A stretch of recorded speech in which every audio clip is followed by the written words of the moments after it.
Hello everyone, this is Amandeep Kumar. Welcome back to our channel नेटिफाई biology. आज हम लोग देखने वाले हैं cell cycle and cell division का लेक्चर नंबर 2, जिसमें हम बात करेंगे फेजेस ऑफ सेल साइकिल्स के बारे में। चलो क्लास को ज़्यादा टाइम वेस्ट ना करते हुए क्लास को स्टार्ट करते हैं। स्टार्ट करने से पहले एक चीज ध्यान देना, ये हमारा है इंस्टाग्राम का चैनल जहाँ पे तुम लोग ज्वाइन हो सकते हो। यहाँ पे तुम्हें मिलेगा डेली के शॉर्ट्स, ट्रिक्स और एनसीईआरटी के हैक्स तुम्हें देखने को मिलेंगे। और ये हमारा टेलीग्राम का चैनल है, तुम यहाँ पे भी ज्वाइन हो सकते हो। और ये देखो यहाँ पे नाम तुम्हें नहीं दिख रहा होगा, बट यहाँ पे नेटिफाई बायोलॉजी के नाम से ही है टेलीग्राम भी। बट तुम स्कैन जब करोगे तो आ जाएगा, तुम्हें चैनल दिख जाएगा जहाँ पे तुम्हें इस क्लास का पीडीएफ वगैरह मिल जाएगा, अवेलेबल हो जाएगा। सो चलो स्टार्ट करते हैं। तो सबसे पहला हमारा है फेजेस ऑफ सेल साइकिल। इसमें क्या होता है कि the time interval between the two cycles is called generation time. जो टाइम इंटरवल होता है दो साइकिल्स के बीच में, उसको हम लोग कहते हैं जनरेशन टाइम। जैसे कि ह्यूमन का जो होता है जनरेशन टाइम वो 24 आवर का होता है, ईस्ट में 90 मिनट का होता है और बैक्टीरिया में 20 मिनट का होता है।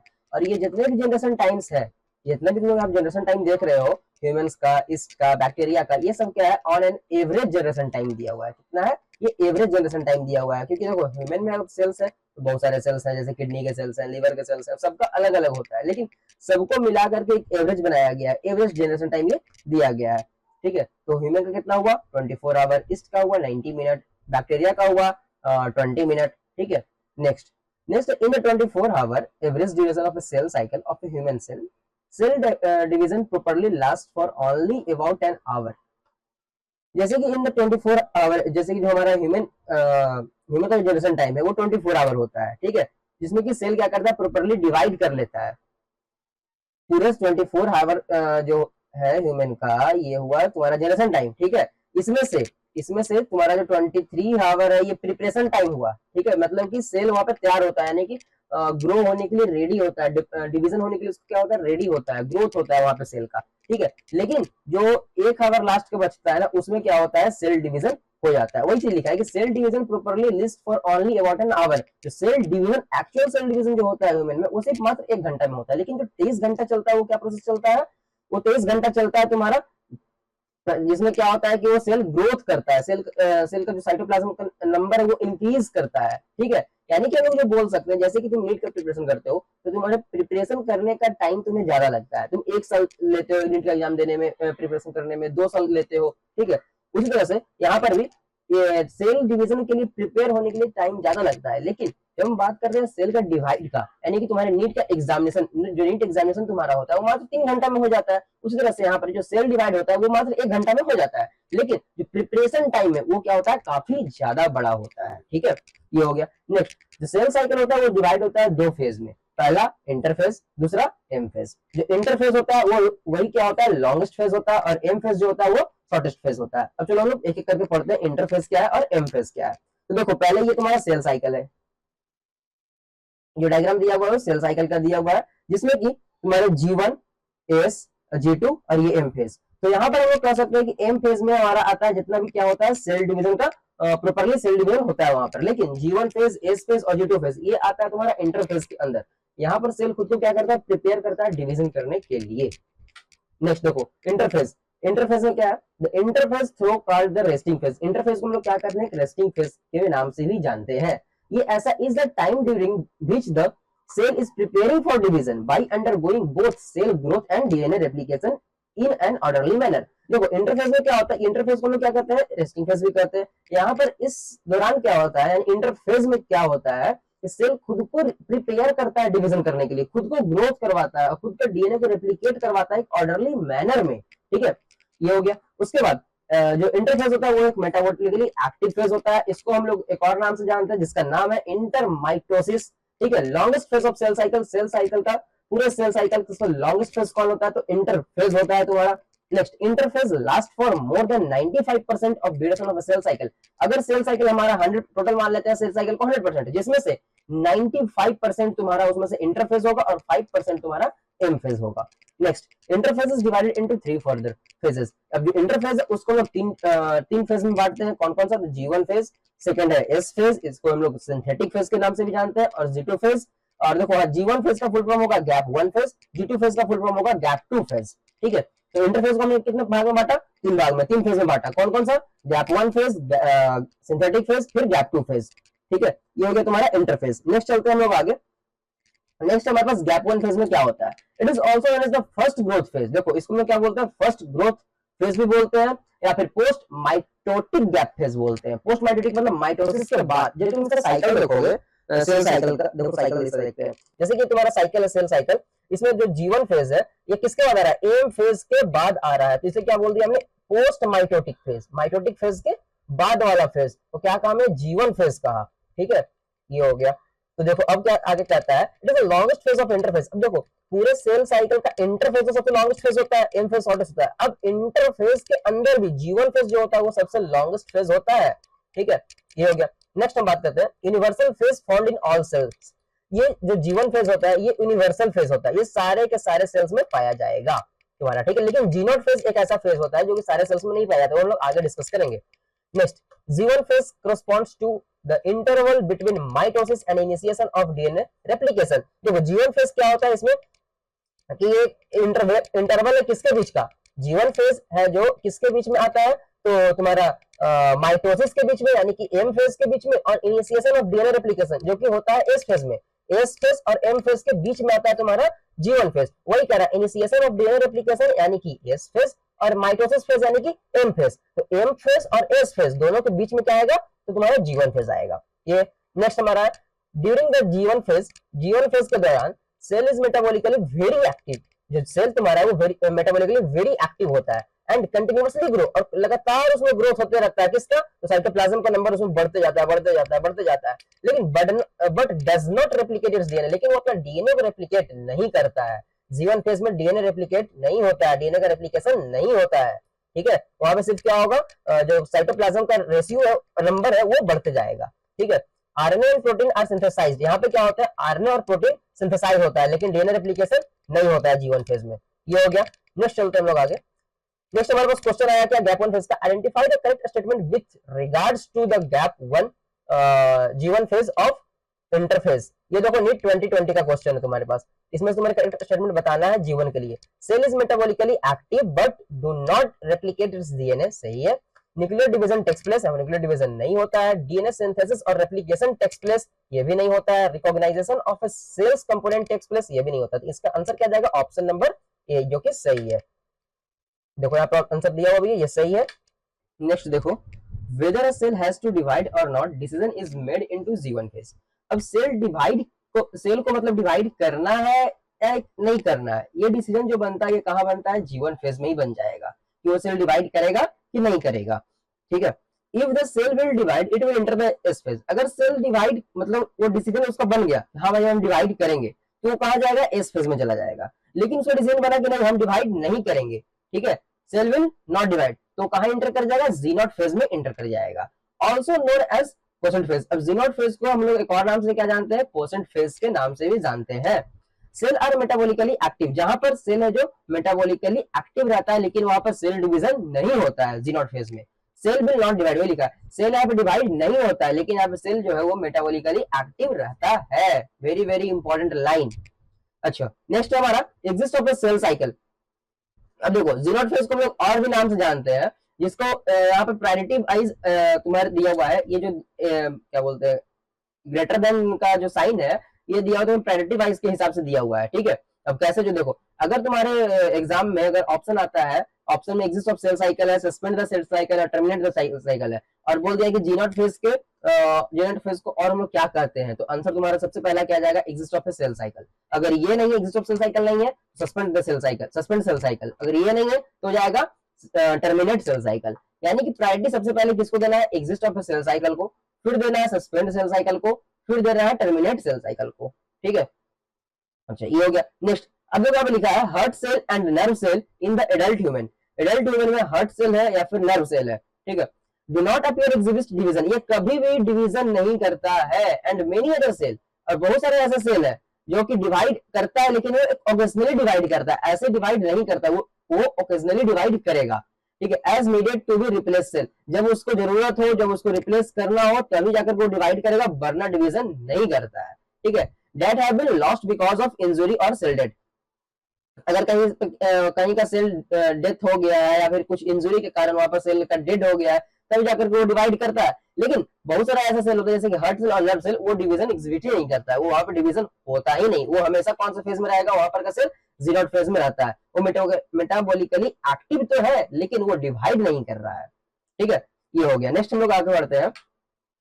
आगे हमारे पास क्वेश्चन है cell in the G naught phase. Cell जो जीनोट फेज में वो क्या है, ये देखो नीट 2019 का क्वेश्चन है, जिसमें कि ऑप्शन में था exit the cell cycle, enter the cell cycle, suspend the cell cycle, terminate the cell cycle. तो इसका आंसर क्या होगा, देखो पीछे जैसे कि था यहाँ पर भी बताया था ना, सबसे पहले प्रायोरिटी किसे देना है, एग्जिट ऑफ सेल साइकिल को, फिर दूसरा देना है सस्पेंड सेल साइकिल को, फिर तीसरा टर्मिनेट सेल साइकिल को। यहाँ पर आंसर क्या जाएगा, exist of a cell cycle.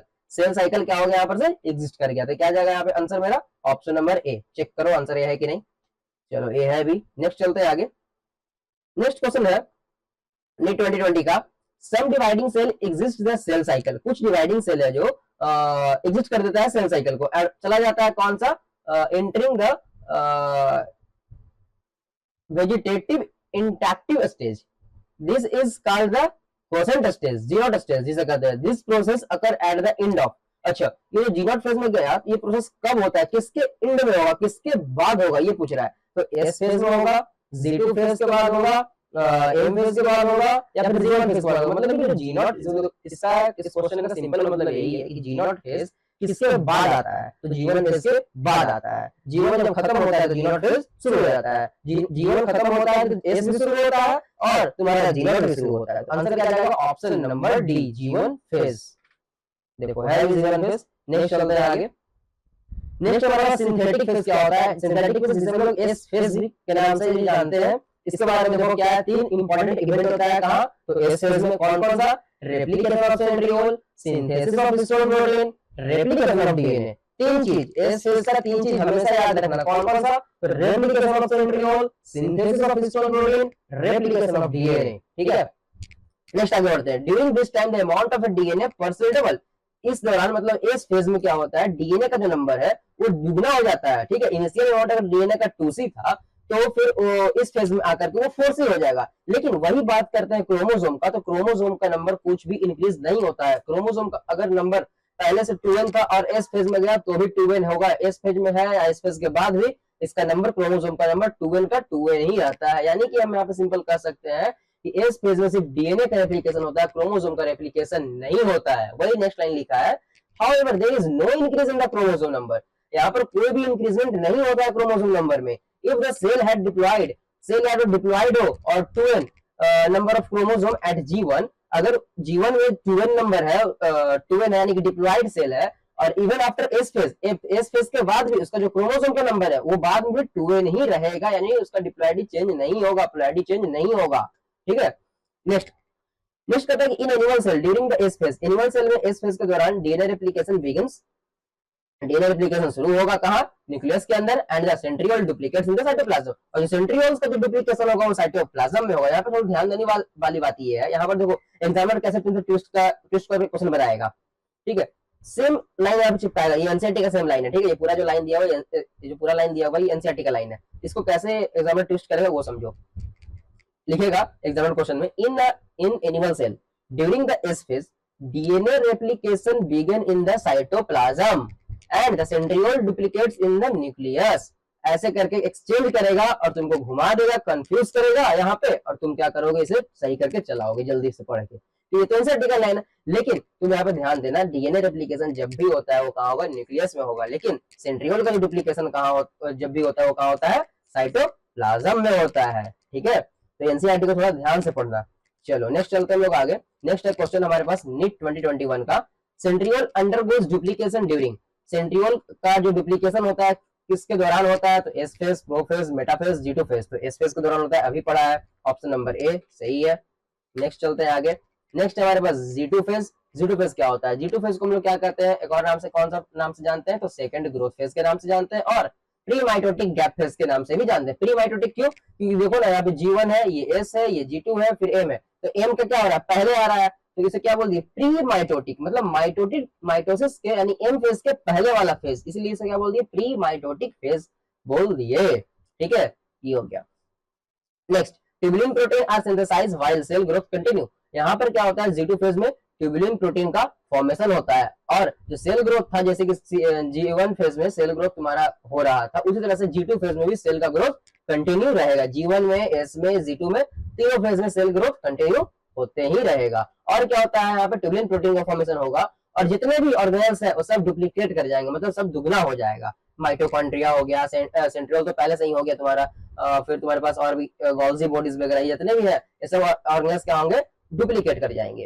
ठीक है। अच्छा, अब देखो एक नोट है, नोट वाली क्या बात है, चेक पॉइंट्स इन इंटरफेस। अब यहाँ पे इंटरफेस में चेक पॉइंट्स कहाँ कहाँ आते हैं सेल साइकिल में, वो देखते हैं। तो देखो यहाँ पे दो चेक पॉइंट होते हैं। पहला चेक पॉइंट होता है भाई कि G1 फेज, G1 और S के बीच में। ठीक है, पहला कहाँ का, पहला कौन सा होता है, G1 और S के बीच में, जो कि मैंने बताया था वहां पर G1 में डिसाइड होता है कि वो सेल डिवाइड करेगा कि नहीं करेगा। अगर करेगा तो S में जाएगा, नहीं करेगा तो G0 में चला जाएगा। उसी तरह से दूसरा चेक पॉइंट कहाँ होता है, G2 में होता है। G2 वाला चेक करता है क्या कि भाई जो डीएनए का जो रेप्लिकेशन हुआ है, सेंट्रियोल का डुप्लीकेशन, ऑर्गेनेल्स का डुप्लीकेशन, ये सही तरीके से हुआ है कि नहीं, क्रोमोसोम का नंबर वगैरह सही है कि नहीं। अगर सब चीज सही रहा है तब जाकर वो एम फेज में फर्दर आगे भेजेगा। अगर सही नहीं रहा तो वहीं पर से वो सेल क्या हो जाएगा, भ्रष्ट कर जाएगा, सेल डिस्ट्रॉय हो जाएगा वहां पर से। ठीक है, और फिर वो फर्दर सेल डिवाइड नहीं कर पाएगा, सेल का वो नंबर नहीं बढ़ पाएगा। ठीक है, तो यहाँ पे क्या याद रखना है, पहला चेक पॉइंट कहाँ पे होता है, G1 और S के बीच में होता है, और दूसरा चेक पॉइंट कहाँ होता है, G2 और M के बीच में होता है। ठीक है, G2 और M के बीच में यहाँ पे ये हो गया, और ये पहला चेक पॉइंट यहाँ पे ये G1S और G2M। चलो ये हो गया यहाँ पे कंप्लीट। नेक्स्ट चलते हैं हम लोग आगे। नेक्स्ट देखो, मैच द फॉलोइंग है, ये तुम्हारा नीट 2021 का क्वेश्चन है। इसमें क्या कहता है कि S phase, G2 phase, quotient phase और G1 फेज। इधर पढ़ो अब। Protein are synthesised in active phase, interval between mitosis and initiation of DNA replication and DNA replication. तो देखो S फेज का हो जाएगा सबसे पहले डीएनए रेप्लिकेशन, क्यों डीएनए रेप्लिकेशन कहाँ होता है, ये तुम्हारा S फेज में होता है। नेक्स्ट इसके बाद जो G1 फेज होता है, देखो एनसीईआरटी का लाइन है, interval between mitosis and initiation of DNA replication. Mitosis यानी M फेज और इनिशिएशन ऑफ डीएनए रेप्लिकेशन यानी कि S फेज। M फेज और S फेज के बीच में कौन आता है, तुम्हारा G1 फेज आता है। अच्छा, अब ये भी तुम बोल सकते हो कि हम जब बोल रहे हैं, जैसे चलो एक बार चलते हैं सेल साइकिल पे, पहले चलते हैं। ये देखो सेल साइकिल है यहाँ पे, इसमें क्या होगा, कंफ्यूजन क्या होगा, ये हम बोल रहे हैं M फेज और S फेज के बीच में, तो यहाँ पर तो G1 भी आ रहा है और G2 भी आ रहा है, लेकिन क्वेश्चन कह रहा है initiation of A DNA replication, DNA replication का शुरुआत। तो डीएनए रेप्लिकेशन का शुरुआत यहाँ पे होगा, खत्म यहाँ पे होगा। तो शुरुआत और M के बीच में, ये शुरुआत से लेकर के M के बीच में, तो G1 फेज ही आएगा ना। लेकिन अगर पूछता है end of the DNA replication, ठीक है, डीएनए रेप्लिकेशन खत्म हो गया, कंप्लीटेशन ऑफ डीएनए रेप्लिकेशन और M के बीच में कौन आएगा, तो G2 फेज आएगा, वहां पर आंसर G2 फेज जाता। ठीक है, ये चीज को ध्यान देना है, यहाँ पे इनिशिएशन ऑफ डीएनए रेप्लिकेशन है, इनिशिएशन वर्ड पे ध्यान देना। चलो आगे चलते हैं। अब बचा मेरे पास क्या, G2 फेज और क्वोशेंट फेज। तो इनएक्टिव फेज कौन है मेरा, quotient phase is a inactive phase. अच्छा, प्रोटीन सिंथेसिस कहाँ पे होता है, तो G2 फेज में होता है। अब मिला लो, इस फेज का यानी ए का हो जाएगा तुम्हारा 4, ठीक है, ऑप्शन नंबर ए और डी, बी और सी गया। उसके बाद बी का 1, सी का 3, डी का सॉरी सी का 2, डी का 3, बी का 1, सी का 2, डी का 3। ऑप्शन नंबर ए तुम्हारा करेक्ट है, डी नहीं सही है। चलो देखो आंसर सही है, आंसर सही है, ऑप्शन नंबर ए होगा। नेक्स्ट है हमारे पास एम फेज। एम फेज क्या होता है, तो एम फेज जो यहाँ पर क्या होगा, तुम्हारा एक्चुअल सेल डिवीजन होता है, उसे हम लोग क्या बोलते हैं, एम फेज बोलते हैं, जो कि शॉर्टेस्ट फेज होता है सेल साइकिल का। सेल साइकिल का सबसे shortest phase 5%। M phase start with the nuclear division. अब देखो एम फेज में फिर से फर्दर दो फेज में डिवाइड होता है, जैसे कि तुम्हारा इंटरफेज और एम फेज।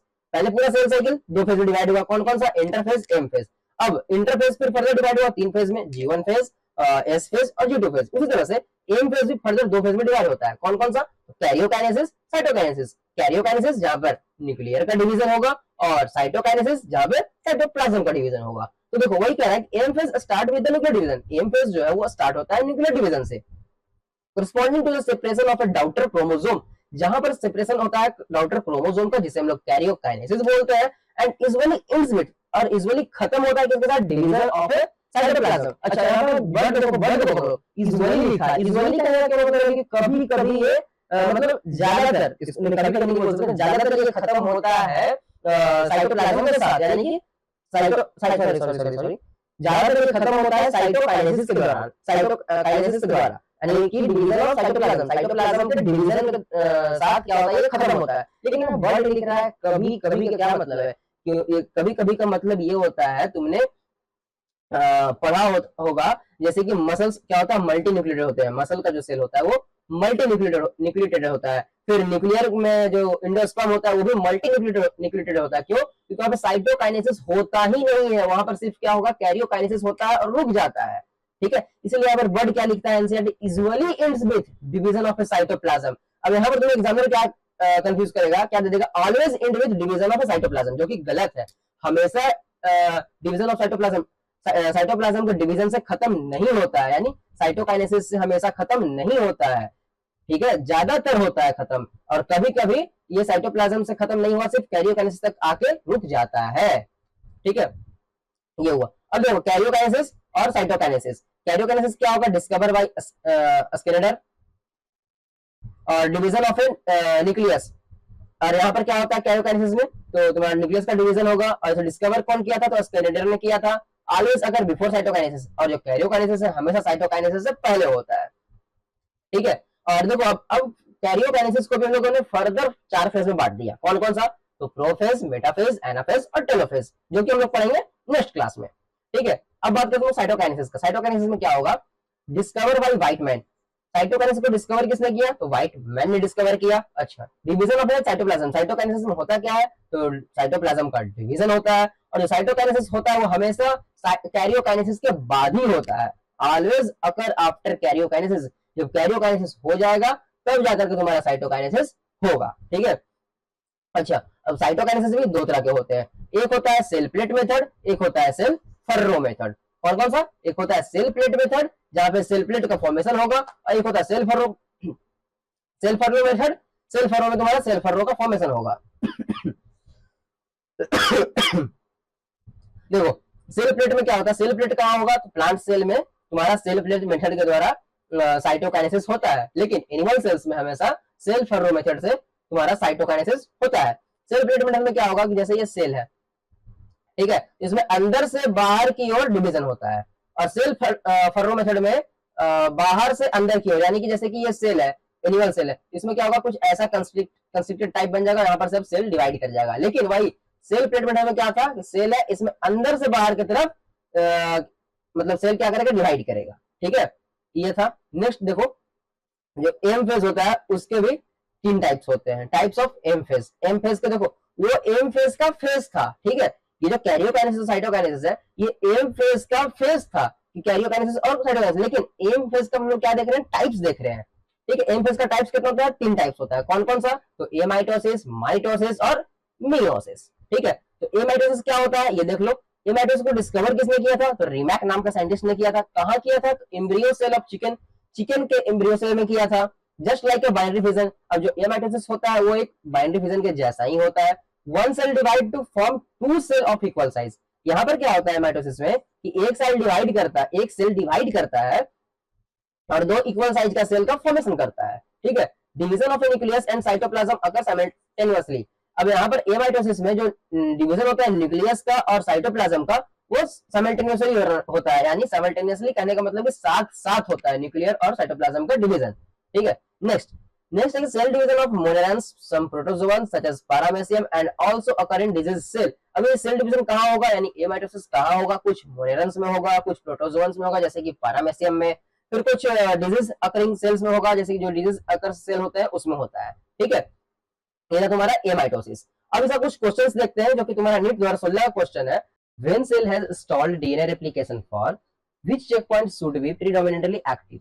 देखो इस क्वेश्चन का सिंपली मतलब ये है कि इस फेज में जो डीएनए रेप्लिकेशन होना था वो हो तो गया, लेकिन सही से नहीं हुआ डीएनए रेप्लिकेशन। तो कौन सा चेक पॉइंट इसके लिए जिम्मेदार होगा, मतलब किस चेक पॉइंट से पता चलेगा कि हाँ ये डीएनए रेप्लिकेशन सही हुआ है कि नहीं। तो पहला चेक पॉइंट कहां पर था, G1 स्पेस में था, दूसरा कहां था, G2M के पास था। हमने तो ही पढ़ा, 2 पढ़ा। ठीक है, बाकी जो तो पढ़ा नहीं, एम बड़ा तो है नहीं हमारे सिलेबस में, ये भी नहीं सिलेबस में, एक्चुअली सिलेबस में तो चेक पॉइंट है ही नहीं, लेकिन ये पीआई की क्वेश्चन इसलिए मैंने बता दिया। ठीक है, तो देखो पहला option number G1S, G2M, M और G2M एंड M। ठीक है, तो देखो एस फेज का बात कर रहा है, एस फेज में रेप्लिकेशन अच्छे से हुआ नहीं है, तो कौन सा चेक पॉइंट इसके लिए एलिजिबल होगा, तो G1S वाला तो होगा नहीं, क्योंकि वहां से तो बात बनेगा नहीं, कि वहां से तो निकल चुका है। ठीक है, उसका तो काम क्या था कि तुम डिवाइड करोगे कि नहीं करोगे, करोगे तो इस फेज में जाओ, नहीं करोगे तो G0 में जाओ, लेकिन इसमें डिवाइड करेंगे भैया। ठीक है, करोगे तो फिर इसने क्या किया, अच्छे से डीएनए रेप्लिकेशन नहीं किया, तो ये चीज पता कहाँ पे चलेगा, कौन से चेक पॉइंट पर पता चलेगा, दूसरे चेक पॉइंट पे, जो कहाँ होता है, G2 और M पे होता है। तो आंसर क्या जाएगा, ऑप्शन नंबर बी। ठीक है, ये हो गया तुम्हारा ऑप्शन नंबर बी सही। नेक्स्ट चलते हैं हम लोग आगे। नेक्स्ट अब कुछ भी नहीं है। So thank you so much. अगर वीडियो पसंद आया हो तो लाइक जरूर करना, कमेंट में जरूर बताना क्या समझ आया और क्या समझ नहीं आया, दोस्तों के साथ शेयर भी करना, और चैनल को अभी तक सब्सक्राइब नहीं किया तो सब्सक्राइब कर लो और बेल आइकन को जरूर प्रेस करना, जिससे तुम्हें नेक्स्ट वीडियो का नोटिफिकेशन जल्द मिलेगा। So keep learning and keep growing.